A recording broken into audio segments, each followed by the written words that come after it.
Thank you, everyone, for being here, especially those of you for which it's not mandatory. I really appreciate it, especially to finals. No problem. The name of my comment is the Loss of Chance Doctrine in Washington, as you can tell from this beautifully crafted PowerPoint slide that I made without the help of my roommate. And I've got about 2 hours of a torts lecture to cover in 15 minutes, so I'm going to dive right in, and I apologize for speaking quickly. The way that this presentation is going to go, I'm going to cover the Loss of Chance Doctrine in general, then trace the evolution of the doctrine in Washington State, show why there are problems with it, and then propose solutions to the problems. So, if you're not a law student, or if you forget what you learned in your 1L torts class, you might be wondering, what is the loss of a chance? And that's a fantastic question. To answer that, I'm going to give you an example. So let's say you go to the doctor because you have a cough.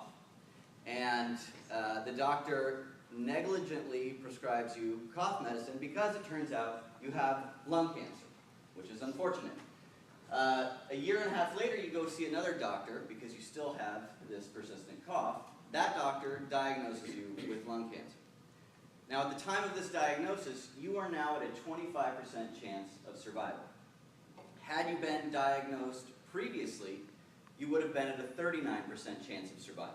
So you've gone from a 39% chance of beating cancer to a 25% chance of beating cancer.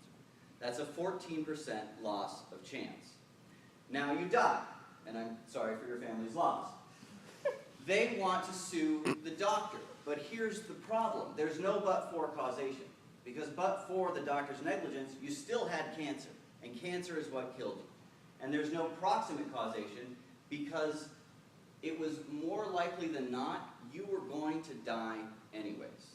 And it sounds harsh, but that's the case. If you have a 39% chance of living, it's more likely than not you're going to die.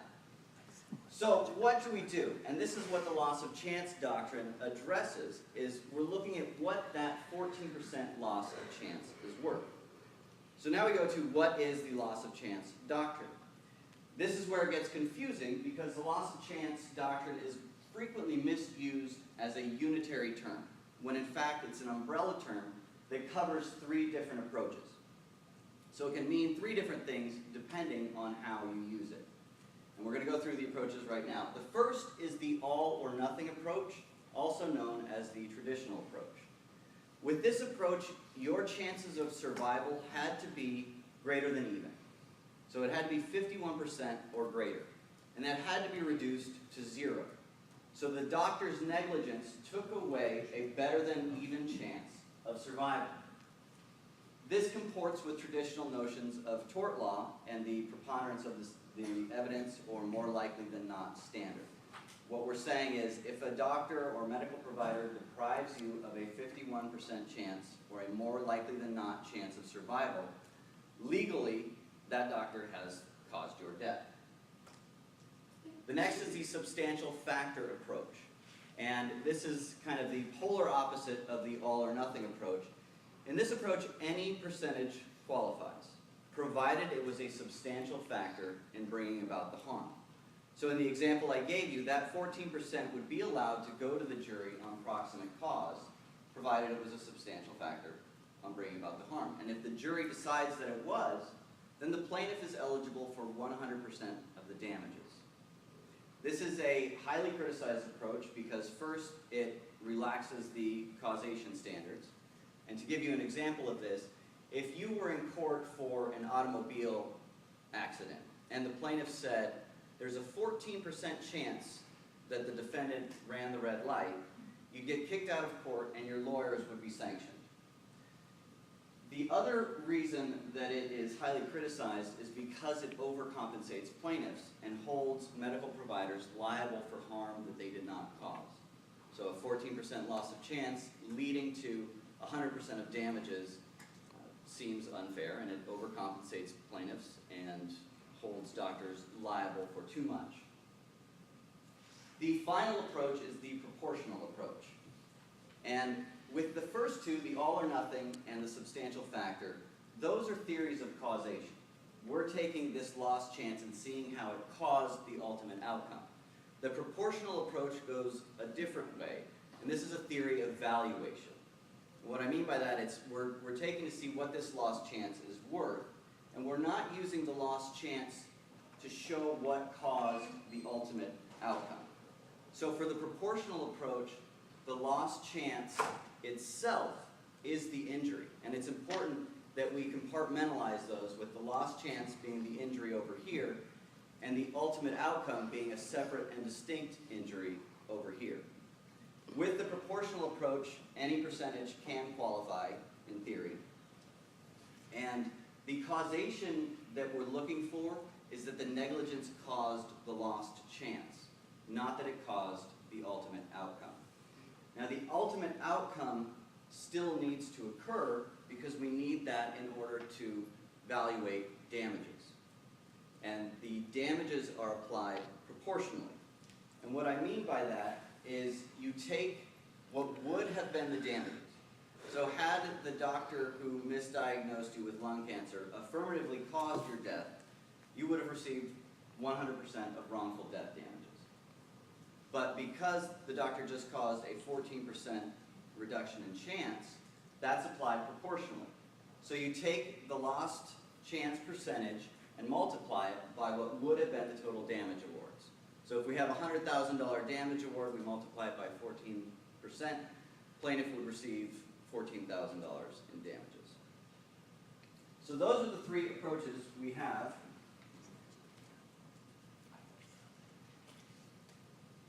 Now we're going to look at the evolution of the doctrine in Washington.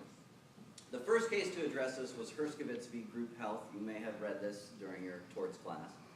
And there were two opinions. There was the lead opinion, which advocated for the substantial factor approach. The example I gave you to describe the loss of a chance were actually the facts from Herskovits. So the lead opinion stated that 14% chance could go to the jury on proximate cause, provided it was a substantial factor in bringing about the plaintiff's death. Contrary to that, the plurality, which was actually the concurrence, went with the proportional approach, and they decided that the lost chance itself was the injury, and that was key to their determination, because if death was the injury they were trying to prove causation for, there wasn't enough there. But if the lost chance was the injury, there was enough to prove the causation for the lost chance. So when you're looking at the lost chance, the breach of the standard of care leads to the lost chance itself, not the ultimate outcome. And then the court also adopted the proportional damages approach. After Herskovits, it was a little confusing because for almost 30 years we had the substantial factor approach of the lead opinion, the proportional approach of the concurrence, plus once you get to 51% or greater, we're into all or nothing land. So technically we had all three approaches bouncing around in Washington law. Then along came Moore v. Grantham in 2011. This case dealt with a woman who was in a car accident and had a dissected right carotid artery, which led to a stroke. This was untreated for a couple of days, and she suffered severe brain damage as a result of it. The facts of this case are different from Herskovits because she didn't die. So the first issue Moore had to address was, what do we do with a loss of chance of a better outcome not resulting in death? And the plaintiffs in this case argued a 50 to 60% loss of chance of a better outcome. The Superior Court was hesitant to expand Herskovits, but the Supreme Court did. They expanded the loss of chance to loss of a chance of a better outcome. What they also did was adopt the plurality of Herskovits, which seemed to make things simpler because now we're just dealing with the proportional approach. However, rather than clarify everything, Moore left a lot of questions unanswered and actually led to, wait for it, more problems. Yeah. I get wordplay from my mom. So some of the questions left unanswered in Moore was, what is the starting percentage that we have to have? Because in Moore they said there was a 50 to 60% loss of chance. We don't know what the starting percentage was, and we don't know if the starting percentage has to be 50% or below, or the lost chance percentage overall has to be 50% or below. We're also not told whether or not the loss of chance argument has to be pled in the initial complaint. We are not given a lot of guidance in terms of expert testimony for this, and that will make itself very clear in the next case that we talk about. Must the ultimate outcome come to pass? It seems obvious, but we were never told. And finally, does Moore apply to better outcome cases, and does Herskovitz still apply to wrongful death cases, or does Moore apply to everything now? So the problems of Moore are exemplified in a very recent decision, Dormeyer v. Columbia Basin Anesthesia. And this actually came out while I was writing my comment, and it was really exciting because it proved a lot of my points. And I'm happy about that, and it didn't preempt me, which is also nice.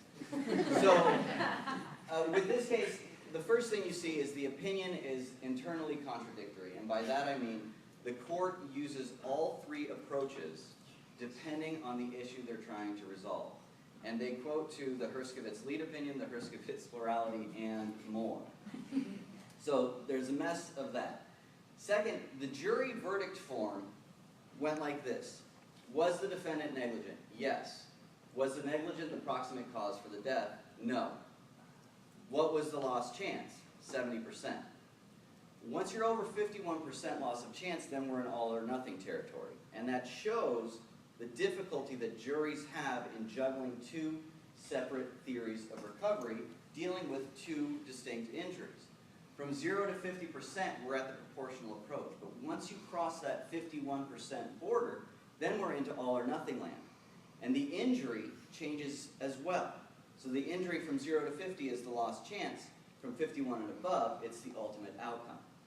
The judge wound up imputing proximate cause for the death based on the 70%, but that was one of the main issues on appeal. The court also said that you can ask for a lost chance jury instruction if the lost chance is 50% or below. And the plaintiffs in this case argued a lost chance of 50 to 90%, which I will get to my degree of reasonable medical certainty in a second. But that, to me, seems way too broad of a range. And what it shows is that there's an incentive to plead 50% loss of chance. There's an incentive for plaintiff's attorneys to hit that lower benchmark of 50%. That way you get the lost chance jury instruction. So thinking about that jury verdict I just told you about, if there was no lost chance jury instruction, that plaintiff would have walked away with nothing because they said, no, there was no proximate cause. So when you get that lost chance instruction by hitting 50%, you can, in effect, circumvent the all or nothing rule. The court said it does not require it to be pleaded, which poses difficulties I'll get into. And there were also a lot of evidentiary issues. The plaintiff in this case died during surgery on her elbow. And she died because a blood clot broke free from her hip, lodged in the artery that feeds both lungs, and she stopped breathing and died on the table. The evidence presented was based on survivable pulmonary embolisms in the lungs, which actually had nothing to do with what killed her. There was no evidence presented that the failure to diagnose the pelvic deep vein thrombosis is what led to the lost chance. And there was no expert testimony presented to show that the survivable pulmonary embolisms were related or should have led someone to locate this blood clot in the hip. Furthermore, there was no expert testimony presented to show that had they found this blood clot in time, something could have been done about it. The blood clot that lodged in the artery was 1 centimeter wide, which in terms of blood clots is massive. So it's unlikely that had they found this, they would have been able to dissolve it or surgically remove it in time to prevent the death anyways.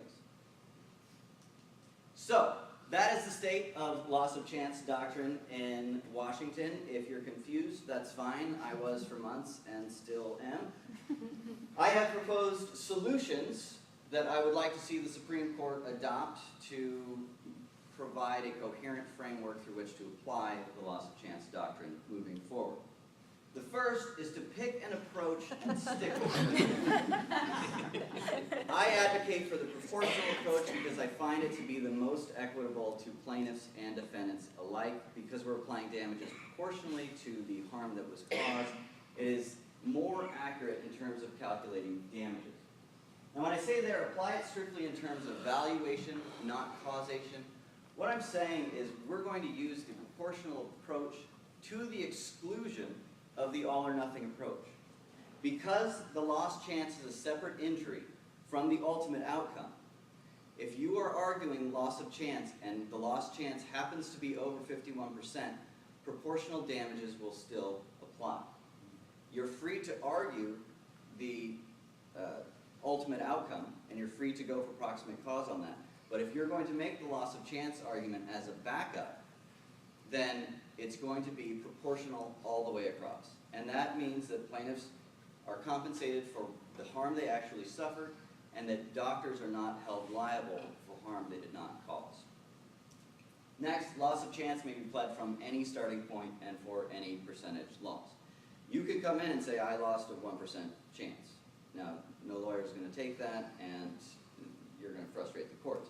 But it is available and out there, and this rule just makes it easier. We don't have to say, well, was the starting point 51% and how many percentage points were lost? Start wherever you want, end wherever you want, just have the testimony to back it up. Must be raised in the pleadings. This is crucial, and this was a big deal in the Dormeyer appeal. Because they are separate injuries, if you're arguing lost chance, that's a different theory. And it's going to require different testimony, possibly different experts. It's going to require different discovery and a different theory of the case. And if the defense has to defend against that, they need to know what they're up against. The other thing with that is that the defense, if it doesn't need to be pled and all you need is testimony to get that jury instruction, the defense can actually argue themselves into a lost chance jury instruction. If the plaintiff is just saying proximate cause and the defense says, well, no, there was some negligence, but it was just a 40% loss of chance, so we're free. And then the judge says, oh, well, you just argued yourself into a lost chance jury instruction. The client isn't going to be very happy. Stricter evidentiary standards, like I was saying with the Dormeyer case, it's clear that the jury was confused, the judge was confused, and even the Court of Appeals was confused because the evidence that was presented had nothing to do with the plaintiff's death. And when you're dealing with complicated medical stuff as well as percentages which are manipulable, it's very easy for evidence to be put forth incorrectly or to confuse the jury, and they can lead to unfortunate results. Avoid relative proportionality. Now, one of the things the Herskovitz decision did was switch between absolute percentage and relative proportional percentage. So absolute percentage is if you go from a 40 to a 20% chance, that's a loss of 20%. It's not a loss of 50%, which would be relative proportional percentage. And the reason you want to avoid that is because it's going to mislead jurors and it's going to lead to exaggerated damage awards. This seems obvious, but the ultimate outcome must come to pass if we're using the proportional approach because we need a baseline through which to value damages. Now, in the case of a harm that we're not sure is going to come about, I propose relaxing the statute of limitations. Currently in Washington for medical malpractice, the statute of limitations, if you jump through all the hoops, is 8 years. I think we can go longer than that to accommodate for unknown future harm. Avoid the conjunction principle. This is a lot of complicated math, and given that law students hate math for the most part, I'm not going to get into it. It's basically the loss of chance doctrine twice applied, so you're doing more calculations, and it's awful, and it can be used by both sides, but if we're confused already, no need to throw this in there. So, those are my solutions. How do I know I'm right, other than the fact that I always think that I am right? Because plaintiff and defense attorneys will both be unhappy with the solutions that I presented. Plaintiff's attorneys will tell me I'm putting too many limitations on the loss of chance doctrine and making it unworkable. defense attorneys will say, look, you just showed there's all these problems. Why do we even still have this doctrine in the first place? And here's my answer. Despite the fact that my mom's a nurse and my dad's a doctor and my dad's best friend is a doctor and I grew up around nurses and doctors all of my life, I think the loss of chance doctrine has a vital place in our tort law system. I think it provides a remedy for legitimately grieved plaintiffs who have been harmed by medical negligence. So I want to see it stick around. That being said, the framework that exists right now is untenable. It's too complicated, it's too plaintiff-friendly, and it's unfair to medical professionals. However, I also want to see this stick around, and I think that in order for the doctrine to continue to exist, it has to be reined in. Otherwise, as the trend is happening across the country, legislatures will just say, this is too much of a mess, this is too confusing, we're just going to get rid of it altogether. So in order to preserve this doctrine, it has to be reined in, otherwise people are going to get tired of it. So now I'm going to open it up to questions. Before I do, I would just like to let you know that my mother is in the audience, and when she was a nursing supervisor, her nickname was the Bulldog. So make sure you ask nice questions because you do not want Terry Francis mad at you.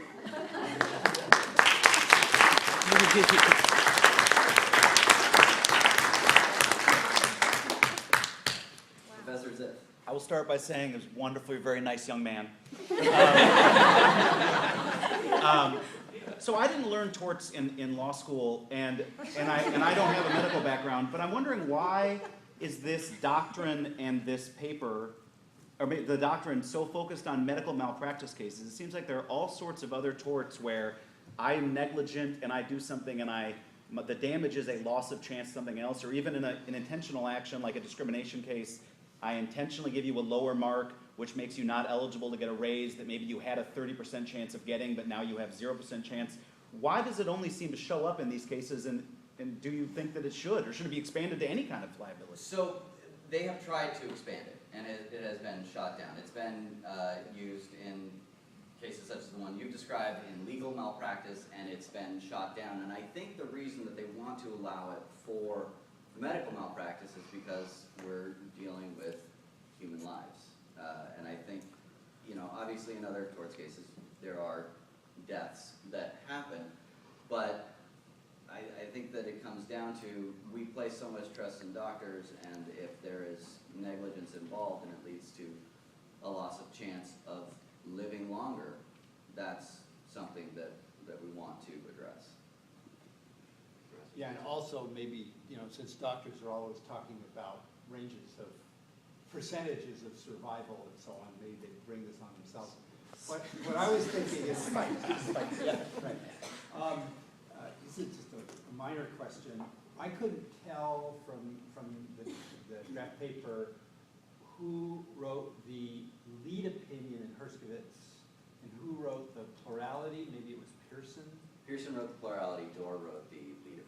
And I think it would be helpful, this is really a general law review comment, to always let us know who writes what opinions, because I will say Dorr and Pearson are very different, and Pearson, interestingly, his firm, as I recall, is a plaintiff tort firm in many respects. So it's very interesting that he would take that position, but especially in torts, we always track who's writing these opinions and learn things from it. Professor Van? Excellent job. I'm not just saying this because your parents are in the audience. I will say that Matt was fabulous from his 1L year too. He gave a talk to his entire 1L class. So fabulous. You might as well say it now while your parents are here. Matt, I'm just curious though. Another thing, there's competing approaches, and it's helpful to know what the trends are, majority rule, minority rules. Are you going for something progressive that you're trying to push the law, or is it something that the majority of jurisdictions follow? My solution would be novel. The all or nothing is used by 23 states, the substantial factor 4 states, and the